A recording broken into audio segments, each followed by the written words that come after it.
हम्म, तो आज हम स्टार्ट कर रहे हैं अपना फिजिक्स का पहला चैप्टर इलेक्ट्रोस्टैटिक्स। तो शुरू करते हैं। इलेक्ट्रोस्टैटिक्स है क्या?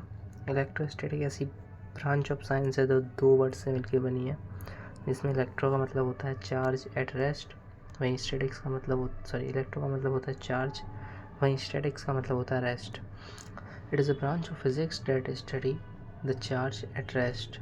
चार्ज का मतलब क्या होता है? It is property of matter due to which the electric और magnetic force can be feel और प्रोड्यूस।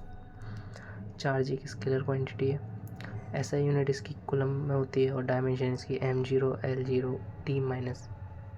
चार्ज क्यूबाइटी होता है तो t-1 a-1। चार्ज पार्टिकल जैसे इलेक्ट्रॉन प्रोटॉन ये सब चार्ज पार्टिकल होते हैं। इलेक्ट्रिक चार्ज की डिस्कवरी थी वो बेंजामिन फ्रैंकलिन ने की थी। दो तरह के चार्ज होते हैं, पॉजिटिव चार्ज, नेगेटिव चार्ज। जब हम किसी बॉडी से इलेक्ट्रॉन रिमूव कर देते हैं तो उसे कहते हैं पॉजिटिव चार्ज। वहीं अगर इलेक्ट्रॉन ऐड हो जाते हैं बॉडी पे तो वो हो जाता है नेगेटिव चार्ज।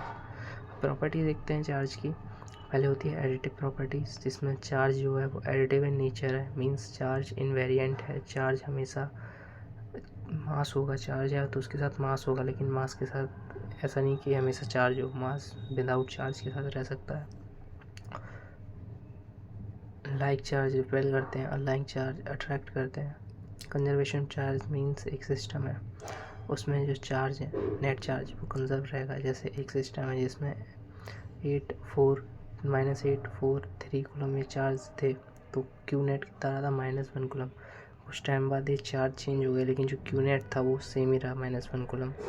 वही होती है प्रिंसिपल ऑफ क्वांटाइजेशन, जिसमें हम क्वांटा यानी मिनिमम ट्रांसफरेबल चार्ज देखते हैं। तो total charge present on the body is always equal to integral multiple of magnitude of the charge. Means जो क्यू है वो बराबर है जो N means number of integral कितने हैं और इलेक्ट्रॉन जो उसका चार्ज है। तो ये तो वैल्यू है इजी। तो अगर एन बहुत ज़्यादा है तो हम इग्नोर कर सकते हैं एन को, क्योंकि वो मैक्रोस्कोप की बात होगी। हम अभी किसकी कर रहे हैं? माइक्रोस्कोप लेवल की। तो एक ईयर जैसे बहुत बड़ी यूनिट है, तो 1 कूलम ऑफ चार्ज को देखो एक किसी बॉडी पे ट्रांसफ़र करने में हमें 3.1 × 10⁻7 सेकेंड, या हम कह सकते हैं पूरा 1 ईयर लग सकता है, क्योंकि 1 कूलम ऑफ चार्ज बहुत बड़ी यूनिट है। हम देखते हैं चार्ज हम कैसे जनरेट कर सकते हैं। पहला होता है फ्रिक्शन, जिसमें इलेक्ट्रॉन ट्रांसफ़र होते हैं 1 बॉडी टू अनदर। कंडीशन है कि एक तो इंसुलेटर होनी चाहिए और दोनों के पास इक्वल अपोजिट चार्ज होना चाहिए। बॉडी ए जैसे नेगेटिव चार्ज है, इसका मतलब उसका मास इंक्रीज़ हो गया क्योंकि उस पर इलेक्ट्रॉन आ गए। वहीं बॉडी ए पॉजिटिव चार्ज है, मीन्स इलेक्ट्रॉन चले गए यानी मास डिक्रीज़ हो गया। जैसे एग्जांपल हम देखते हैं, कॉलम 1 में पॉजिटिव है, कॉलम 2 में नेगेटिव है। तो ग्लास रॉड और सिल्क क्लॉथ को जब रब किया जाएगा तो ग्लास रॉड पाएगा पॉजिटिव चार्ज, वहीं सिल्क क्लॉथ पाएगा नेगेटिव चार्ज। ऐसे वुलन क्लॉथ पाएगा positive charge, rubber, plastic body in सब पाएगा नेगेटिव चार्ज। ऐसे जब हम ड्राई हेयर को जब कॉम्ब करते हैं तो हेयर में आ जाता है पॉजिटिव चार्ज, वहीं कॉम्ब में आ जाता है negative charge. Charging by conduction, अब कंडक्शन से कैसे चार्ज करते हैं? देखो, कंडक्टर और इंसुलेटर दो टाइप के डिवाइसेस होते हैं। जो कंडक्टर होता है वो इलेक्ट्रिसिटी कंडक्ट करता है, वहीं इंसुलेटर इलेक्ट्रिसिटी कंडक्ट नहीं करता है। कंडक्टर के पास बहुत सारे फ्री इलेक्ट्रॉन होते हैं, वहीं इंसुलेटर के पास फ्री इलेक्ट्रॉन नहीं होते, वो हाई रेजिस्टेंस होता है इलेक्ट्रॉन के फ्लो। ठीक है। When charge transfer to a body, it gets distributed all over the surface. Charge do not move, stay at one place. कुछ इस तरीके से, जैसे एक कंडक्टर का केस है, ये इंसुलेटर का केस है।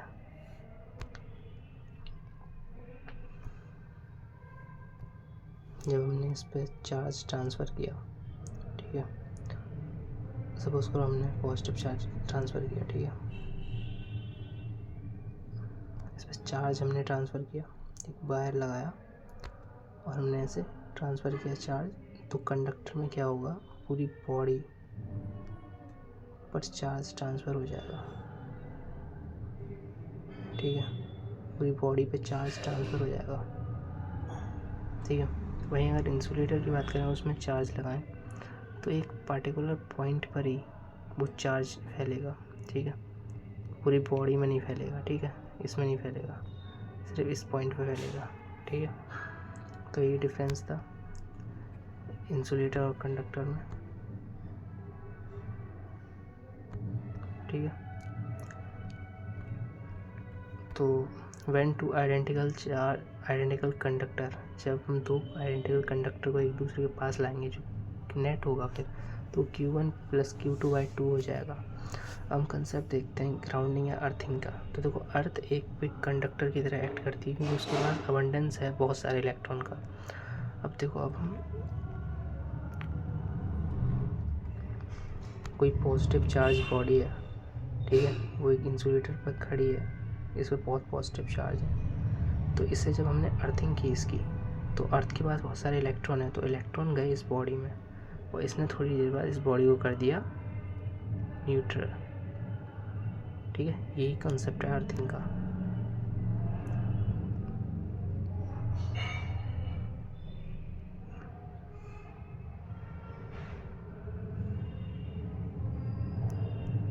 ठीक है, डिलीट कर देते हैं, ये ऐसे सही है, ठीक है। तो यही कंसेप्ट है अर्थिंग का। अब हम देखते हैं इंडक्शन के थ्रू कैसे चार्ज होगा। तो सपोज़ करो एक इंसुलेटर पे एक कंडक्टिंग बॉडी रखी है, तो जब हम उसके पास एक रॉड लाएंगे, इंसुलेटर रॉड, तो उसके ऊपर पॉजिटिव चार्ज है। अब दोनों अट्रैक्ट करेंगे तो नेगेटिव चार्ज इधर आ जाएगा और पॉजिटिव चार्ज उधर चला जाएगा। कुछ देर बाद हमने वो रॉड हटा ली और इसकी कर दी अर्थिंग। तो अर्थिंग में क्या होगा, तो हमने ये रॉड हटा ली, ठीक है। अब कुछ समय बाद हमने उसकी कर दी अर्थिंग। अब जब अर्थिंग होगी तो पॉजिटिव चार्ज चला जाएगा नीचे और बॉडी रहेगी हमेशा मतलब बॉडी पे पॉजिटिव चार्ज हट जाएगा, उस पर आ जाएंगे इलेक्ट्रॉन, तो बॉडी हो जाएगी नेगेटिव चार्ज। अब कंडीशन क्या रहेंगी, जो बॉडी है वो लार्ज शेप की होनी चाहिए और एप्लीकेबल होता है कंडक्टर पर और इंसुलेटर भी होता है। तो इंडक्टिंग जो हमने पहले जो इंड्यूसिंग बॉडी ली थी, ये वाली,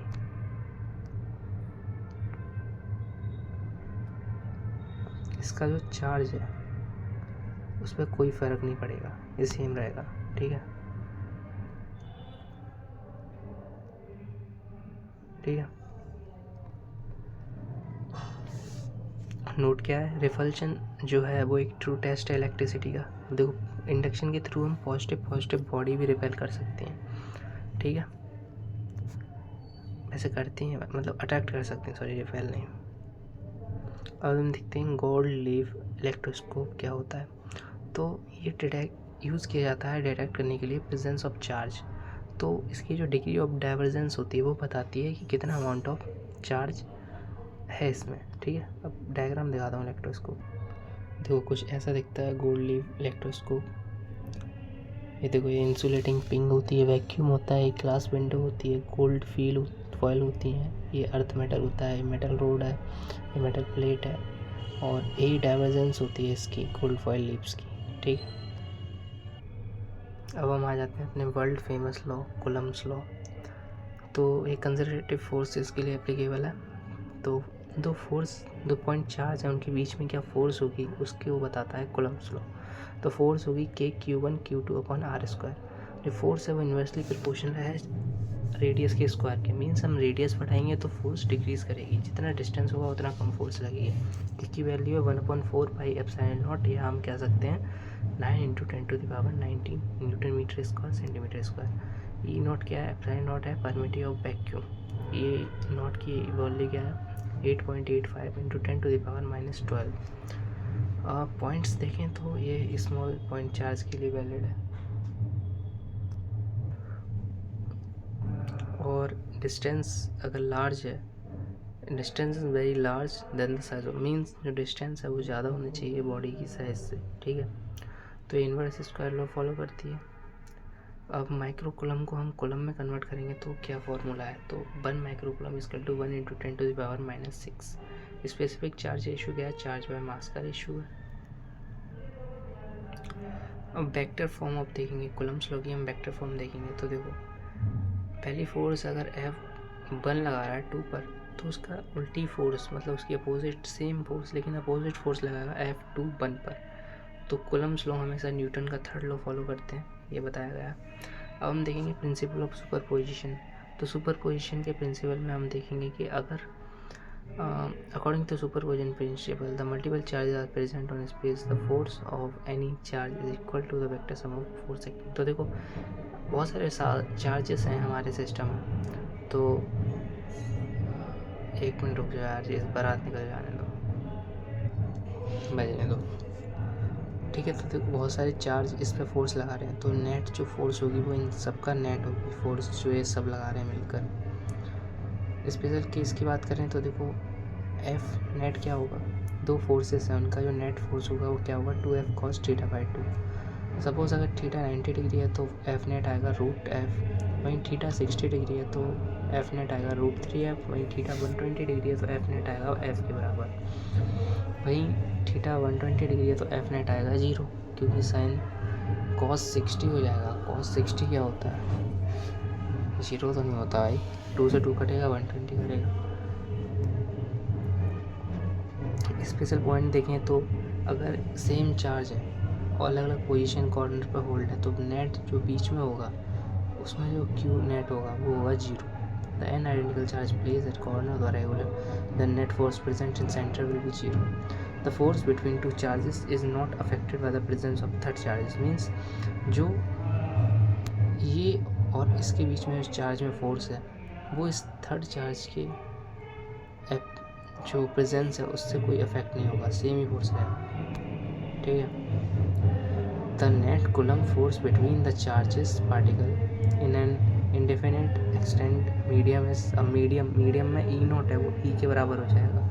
ठीक है, तो E क्या है, एक परमिटिविटी है मीडियम की, तो 1/4πF E Q1 Q2/R²।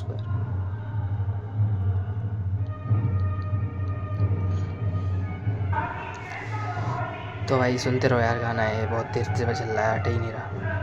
तो E की वैल्यू एप्सिलॉन ER होगी, जो ER है वो सेम K से डिनोट करते हैं, उसे हम डाइलेक्ट्रिक कांस्टेंट भी कहते हैं। ये रिलेटिव परमिटिविटी है मीडियम की। ठीक है, तो मीडियम में फोर्स क्या हुआ F/ER, ER हमने सॉरी ठीक है F/ER, जो ER है ये K है वो 1 से बड़ा है, तो जो F मीडियम है वो देखो F/ER बड़ा है 1 से, तो जो F मीडियम है वो कम हो जाएगा जो मेन फोर्स है उससे। अब हम देखेंगे इलेक्ट्रोस्टैटिक इक्विलिब्रियम।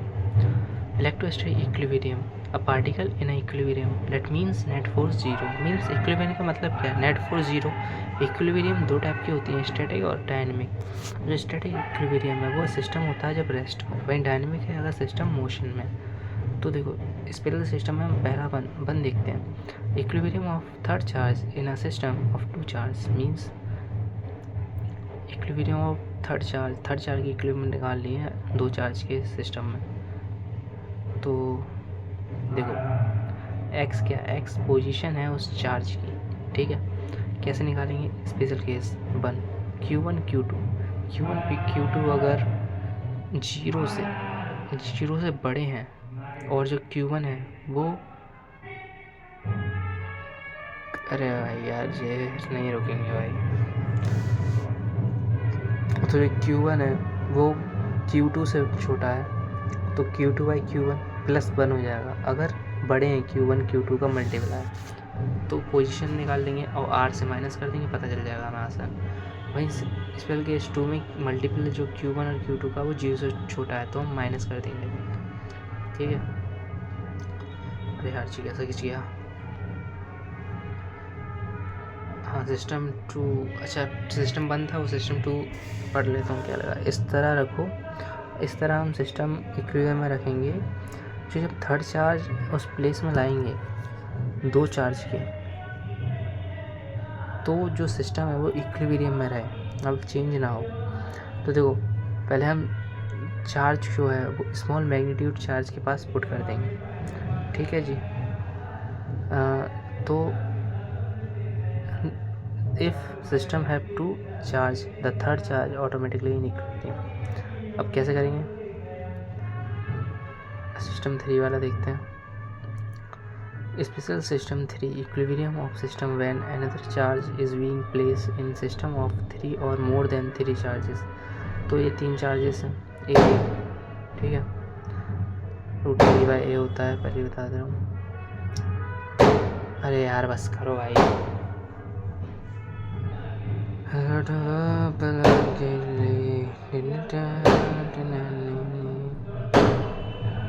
देखो क्यू लगाएगा इस पे फोर्स इस तरह, क्यू लगाएगा ये वाला, क्यू लगाएगा इस पे फोर्स ऐसे, ये क्यू लगाएगा इस पे फोर्स ऐसे, नेट फोर्स ऐसे आएगी, इसे बैलेंस करने के लिए ऐसे फोर्स निकलेगी।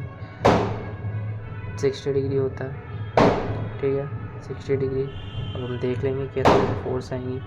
तो रूट 3 के क्यू ए स्क्वायर आएगा इधर, ठीक है। All positive so they will repel each other so charges will opposite sign. तो डिस्टेंस जो होता है कॉर्नर आउटर कॉर्नर का होता है a बाय रूट 3, ठीक है। For equilibrium F1 equal to F2 direct. तो इक्विलिब्रियम में देखो टाइप्स ऑफ इलेक्ट्रोस्टैटिक इक्विलिब्रियम कितनी होती हैं। पहला है स्टेबल इक्विलिब्रियम। देखो स्टेबल इक्विलिब्रियम में, अरे यार ये को गानी ना बंद। तो ये रही अपने पास एक बाउल, सॉरी गाइस बाउल थोड़ा बिगड़ गया। अब हम बनाएंगे अच्छा सा बाउल जिसमें हम लेंगे फुल। ये रहा एक बाउल, इसमें है एक बॉल। अब बॉल को हमने इधर किया, यहाँ रख दिया। तो धीरे धीरे ऐसे करते करते बॉल अपने आस पहले वाली पोजीशन में आ जाएगी। तो इसे हम कहेंगे स्टेबल इक्विलिब्रियम। और वहीं अगर बॉल ऐसे की जगह ऐसे रखी होती तो वो एक बार जाती फिर तो आती नहीं वापस, तो इसे हम कहते हैं अनस्टेबल इक्विलिब्रियम। और अगर कोई इस ऐसी जगह होती और बॉल थोड़ी आगे बढ़ा देता इधर रुक जाती तो इसे हम कहते हैं न्यूट्रल इक्विलिब्रियम, ठीक है। ये सिंपल से एग्जांपल्स हैं, इतना ज़्यादा कुछ नहीं होता। How to check stable and unstable equilibrium. Simple है, क्यू पॉजिटिव स्टेबल है और क्यू नेगेटिव अनस्टेबल है, ठीक है। तो applicable when straight line Q, ये क्या लिख दिया भाई, push toward along the line. तो देखो क्या है हम बताते हैं। देखो ये क्यू प्लस चार्ज है, नेगेटिव चार्ज है। अब क्यू प्लस पॉजिटिव होगा तो क्या करेगा वो, क्यू पॉजिटिव करता है क्या, फोर्स को बाहर निकालता तो बाहर की तरफ जाएगा, इसलिए अनस्टेबल बनाएगी। वहीं क्यू पॉजिटिव अगर क्यू नेगेटिव है तो वो स्टेबल बनाएगी, पास आएगा। अब इसमें क्या केस है, इसमें क्यू पॉजिटिव है तो फोर्स लगाएगा इधर, तो काटेगा एक दूसरे को तो स्टेबलाइज करेगा। वहीं क्यू नेगेटिव अनस्टेबल है तो फोर्स ले लेगा इनकी, तो क्या करेगा ये अनस्टेबल करेगा, ठीक है। एप्लीकेबल है जब स्ट्रेट लाइन हो और ये ट्रायंगल वाला, ठीक है। अब हम कुछ नोट देखते हैं, टाइम पीरियड कैसे निकालते हैं। 2 पाई रूट एम बाई के, एम क्या है मास, अब के की वैल्यू पुट करेंगे Q upon 2 pi epsilon not a Q, तो हम ये मिल जाएगी हमारे पास, ठीक है। सिंपल है, नहीं है सिंपल भाई। अब हम देखते हैं पिथवॉल प्रॉब्लम्स। तो 2 आइडेंटिकल चार्जेस हमने अज्यूम किए, ठीक है। एक इंसुलेटर स्ट्रिंग है उस पर है, तो जो टी क्या है, टेंशन है, वो होगा root F E square plus M G square. वहीं जो टेन थीटा है वो F E by M G होगा। अब इस पर देख सकते हैं 1, जब हम मून पे हैं तो G/6 होता है मून पर, तो 6 F E upon M G tan theta हो जाएगा। वहीं स्पेशल केस 2, जब G 0 है तो मतलब जो T है वो एफ ई हो जाएगी, तो T हो जाएगी 4L सॉरी के क्यू स्क्वायर अपॉन 4L, ठीक है। इतना याद रखना, यही था इसमें। एक डायग्राम बना दे भाई बढ़िया था।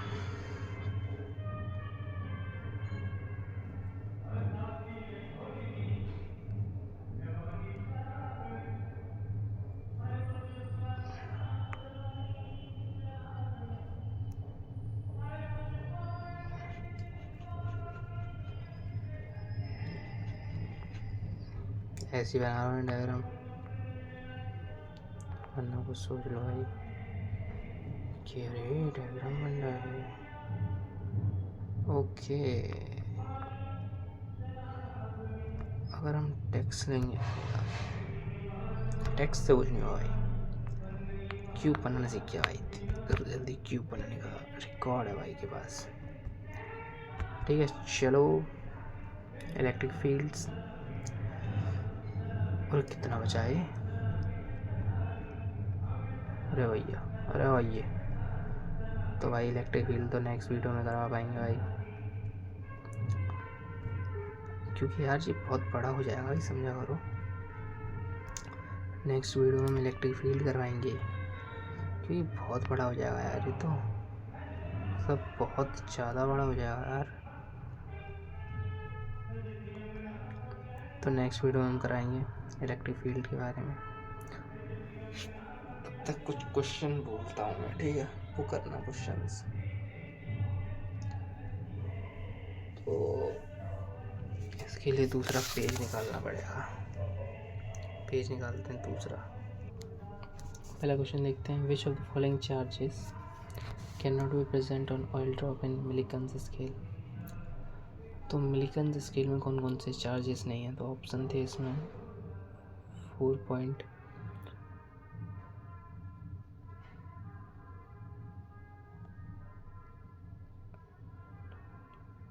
Coulomb, 6.0 into 10 to -19 point into 10 to -19 coulomb, या all of the above, all of the above. तो क्या पॉसिबल हो सकता है? कूलम है, QN क्या है 1.6, कैन नॉट बी पॉसिबल। 1.6 से करेंगे तो ये भी पॉसिबल नहीं है, ये भी पॉसिबल नहीं है, ये भी पॉसिबल, तो आएगा ऑल ऑफ द अबव। ठीक है, दूसरा क्वेश्चन है, in nature the electric charges of any system is always equal to, किसके इक्वल होते हैं? Half integral multiple of the least amount of charge, 0 square of least amount of charge. मतलब electric charge कोई system में किसके बराबर होते हैं? Integral multiple of least amount of charge, half integral multiple square root, तो 0 के बराबर होते हैं। सिंपल सा आंसर है भाई, इसके बराबर होते हैं, लेकिन हमारा गलत हो गया। Integral multiple of least amount of charge के बराबर होते हैं। Consider neutral conducting sphere a positive point charge. एक काम करता हूँ, इसकी फ़ोटो डाल देता हूँ क्वेश्चन की, ऐसे मज़ा नहीं आएगा। ठीक है, तो आप देखते हैं, पहला है electric charge and methods of charging, which of the following charges can not be present, बता चुके all of them. In each electric charge of any system is always equal to integral multiple of their least amount of charge. ठीक है, consider a neutral conducting sphere, positive charge is placed outside the net charge on the sphere, positive charge outside है, negative and distributed uniformly over the surface। क्या हो सकता है? Surface पे distributed है, negatively appears only at one point, sphere closest point, negative and distributed non uniform. क्या हो सकता है भाई? 0 हो सकता है चार्ज। ठीक है, देखते हैं आंसर, 4 0 है। थर्ड क्वेश्चन है, force between two identical charges with same charge is F if 50% of charge one sphere transferred to the other sphere, then new force क्या होगी? चेक करना पड़ेगा भाई, ये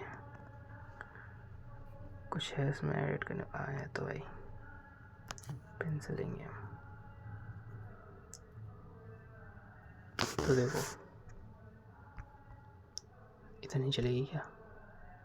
सफ़ेद तो हुई, अरे अच्छा इधर ही चलेगी। देखो पहले थी फोर्स, यही सही है, पहले थी फोर्स, ये भी नहीं सही, ब्लैक सही है भाई, हाँ यही सही है, ये कैसे चलती है, ये भी सही नहीं है, ये चलती है, ये सही है भाई, ठीक है ये सही है, ब्लैक कर लो। हाँ देखो पहले थी फोर्स के क्यू बाय आर स्क्वायर, अब ये चार्ज क्यू है, ये दूसरा आइडेंटिकल चार्ज है, इससे 50% इधर दे दिया, मतलब क्यू -0.5, 50 क्या होता है 50/100, तो 0.5 आया, 0.5 हमने माइनस कर दिया क्यू, तो बचा 0.5 क्यू, ये 0.5 क्यू दिया तो 1.5 क्यू बचा, तो 1.5 क्यू इंटू 0.5 क्यू और K Q1 Q2 upon R square, तो Q और के आर स्क्वायर कॉमन हो गए, तो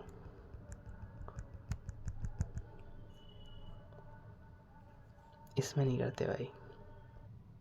हाँ तो पहले आइडेंटिकल चार्ज थे ऐसे, Q इससे 50% चार्ज लिया, यानी 50/100 Q लिया, इसे दे दिया, तो इस पर बचा 0.5 Q और इस पर बचा 1.5 Q।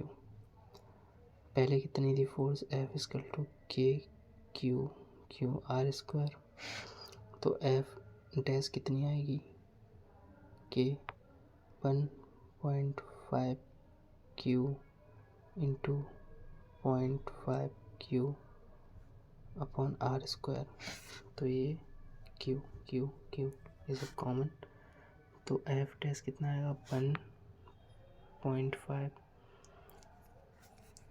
इंटू 0.5 बाय 10 15 5 जा 75/100, तो कितना आया 3/4, तो आया 3